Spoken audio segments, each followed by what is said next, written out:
పెంచుతుంది కాబట్టే అటువంటి మూర్తిని ఉపాసన చేస్తారు తప్ప అది లేదనుకోండి అసలు మీకు ఉపాసనకి పనికిరాడు.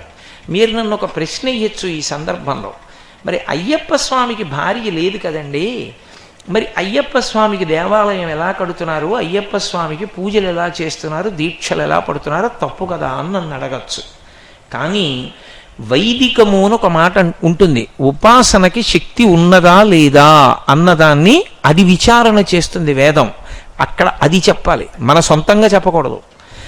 అందులో పూర్ణ పుష్కలాంబా సమేత శ్రీ అయ్యప్ప స్వామి పరబ్రహ్మణీ నమః అని ఉంది. ఆయనకి 2 భార్యలు ఉన్నారు. ఎవరు అంటే పూర్ణ పుష్కలాంబ, వాళ్ళిద్దరూ ఆయన భార్యలు వైదికంలో. పైకి మీరు పక్కన కనపడినా కనపడకపోయినా ఆయనకి పూర్ణ పుష్కలాంబ అని 2 భార్యలు ఉన్నారు. భగవంతుని శక్తినే భార్యగా భావన చేస్తారు ఒక్కొక్కనాడు. అయినప్పుడు అయ్యప్ప స్వామికి పూర్ణ పుష్కలాంబ సమేత అయ్యప్ప స్వామి పరబ్రహ్మణీ నమః.